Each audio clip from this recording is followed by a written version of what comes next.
মুচিবাজার মার্কেটের ছবিটা তুলে ধরেছেন আমাদের প্রতিনিধি ইন্দ্রনীল ঘোষ। একটু সেই প্রতিবেদনে নজর রাখি।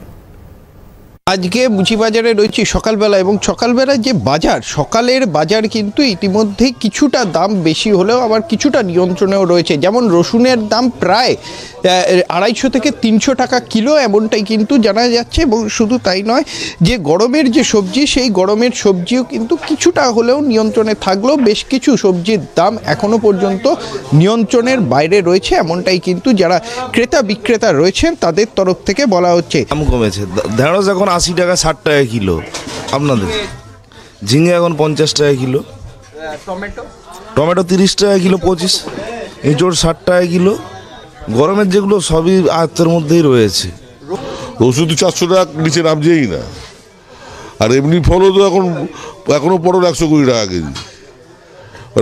সেই শীতের যে আনাজ, যে দাম কমছিল এখন আবার সেই দাম বেড়ে গেছে। আবার বেগুনটা 60 টাকা হয়ে গেছে, 70 টাকা হয়ে গেছে। রসুনের দামটা একটু বেশি, পেঁয়াজ তো 35 টাকা। আলুর দাম রিজনেবলই আছে, কমছে আগের চাইতে।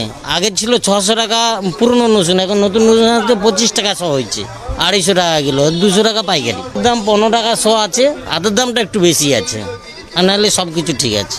কিছুটা নিয়ন্ত্রণে হলেও এখনো পর্যন্ত পেঁয়াজ, রসুন, আদার দামটা কিন্তু অনেকটাই বেশি রয়েছে, এমনটাই বলছেন ক্রেতারা। গরমের যে সবজিগুলো, সেই গরমের সবজিগুলোর দাম কিন্তু কিছুটা হলেও নিয়ন্ত্রণে রয়েছে, এমনটাই কিন্তু বলছেন ক্রেতা বিক্রেতা সকলেই। কিন্তু যে পরিমাণ টাকা নিয়ে এসে ব্যাগ ভর্তি করা যেত, সেই ব্যাগ কিন্তু এখন ভর্তি হচ্ছে না, এমনটাই মুচিবাজারের যারা ক্রেতা রয়েছেন তাদের তরফ থেকে কিন্তু বলা হচ্ছে। এবং বাজার দর অনেকটাই নিয়ন্ত্রণে, এমনটাই কিন্তু বলছেন যারা এখানে ক্রেতা বিক্রেতা রয়েছে সকলেই।